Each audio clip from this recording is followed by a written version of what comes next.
សួស្តីទាំងអស់គ្នាថ្ងៃនេះដែរខ្ញុំនឹងមកប្រាប់អ្នកនរគ្នាអំពីការដំឡើងWindows Server ហើយនិង VMware អញ្ចឹង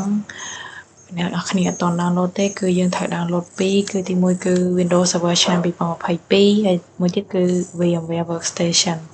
អញ្ចឹងនៅពេលដែលយើងធ្វើការ download ហើយយើងធ្វើការ set up អញ្ចឹងខ្ញុំចូលទៅក្នុង folder របស់ខ្ញុំអញ្ចឹងខ្ញុំធ្វើការ download រួចហើយអញ្ចឹងនេះ VMware របស់ខ្ញុំអញ្ចឹងចុច click នេះវាចូលទៅហើយអញ្ចឹងយើងធ្វើការចុច next បន្ទាប់មកយើងចុច accept នេះមកចុច next ទៀត next អញ្ចឹងនេះខ្ញុំអត់ធ្វើការ join នេះទេ check ក៏អត់ដែរខ្ញុំដាក់លើ start menu ខ្ញុំធ្វើការ install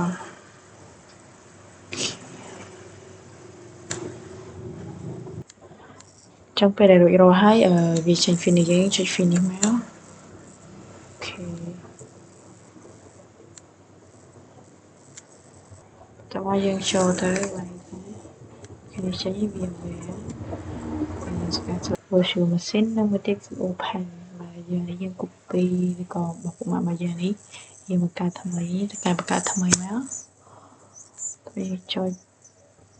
នេះយើងទៅ call តោះយើងដាក់វានៅកន្លែងនេះតោះយើងចុចនេះទៀតហើយបើអ្នកនរគ្នាអត់ចេញទេអ្នកនរគ្នាត្រូវយកពាក្យថា Windows Server ឆ្នាំ2022យើងស្អីចុចតិចទៀតអានេះឈ្មោះរបស់យើងចូលកាដាក់ឈ្មោះ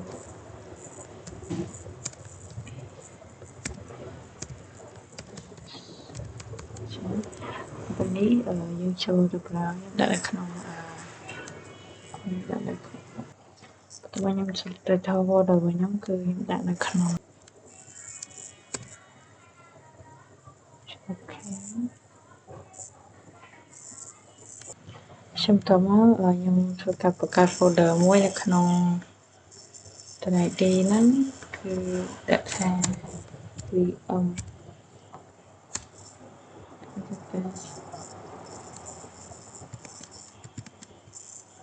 អូខេតមកយើងធ្វើការចុច next នេះ default វានេះយើងអាចយកជាmultiple file ក៏បានហើយយើងអាចយកជាហើយនេះsingle file ហើយនេះខ្ញុំជ្រើសយកខាងលើ single file នេះតោះយើងធ្វើការចុច next កន្លែងនេះយើងចូលទៅកន្លែងពាក្យថា custom នេះចុចវានេះកុំព្យូទ័ររបស់ខ្ញុំ 16G ខ្ញុំដាក់ថា 4G ទេបើអ្នកកុំព្យូទ័រអ្នកគ្នា RAM 32អ្នកគ្នាអាចដាក់ 8G បានអញ្ចឹងផ្សេងខ្ញុំយកធម្មតាអញ្ចឹងហើយនេះដែរគឺយើងឲ្យវា connect PS ISO file យើងមកវិញអញ្ចឹងយើងដាក់ select មកហើយយើងធ្វើការប្រើទៅកាន់ file យើងធ្វើការ select មកអូខេអញ្ចឹងទៅយើងធ្វើការ close អូខេអ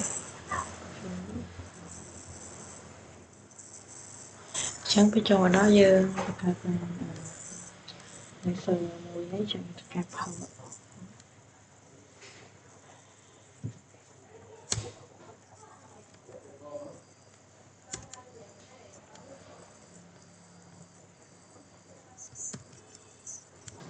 ខ្ញុំធ្វើការ restart មួយសិនចុចអីចឹង restart យើងចុច restart អូខ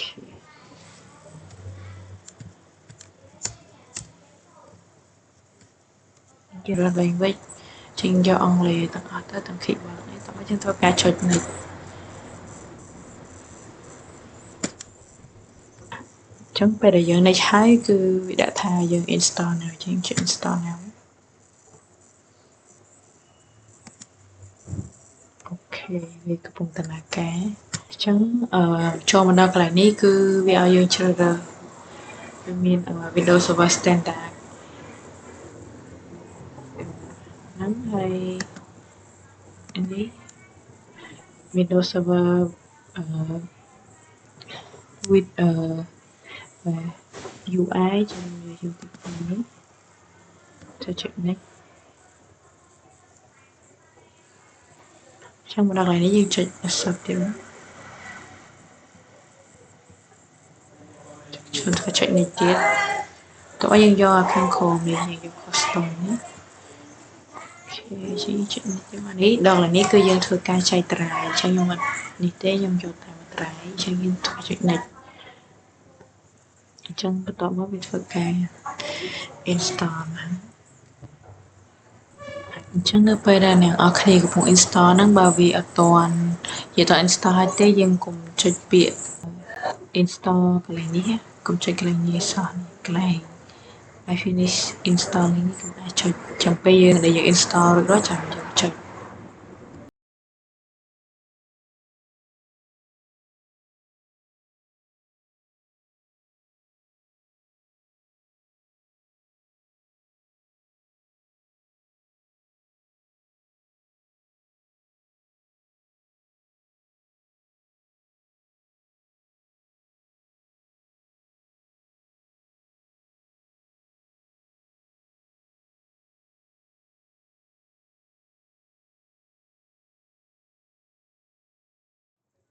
ចឹងចូលមកដល់កន្លែងនេះគឺយើងធ្វើការដាក់ password ហើយដល់ដាក់ password អ្នកវាចាំផងវាដាក់ password ហើយផ្លេច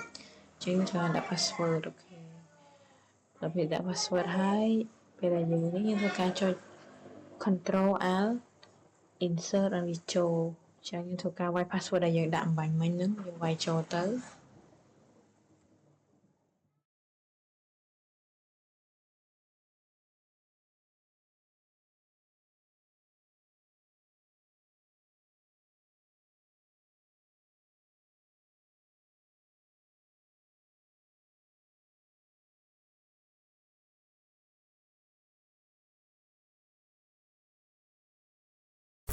នេះពេលដែលយើងចូលទៅដល់ server manager ទៅចុចតាមទៅហើយ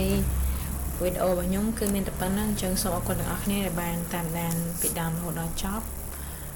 បាយបាយ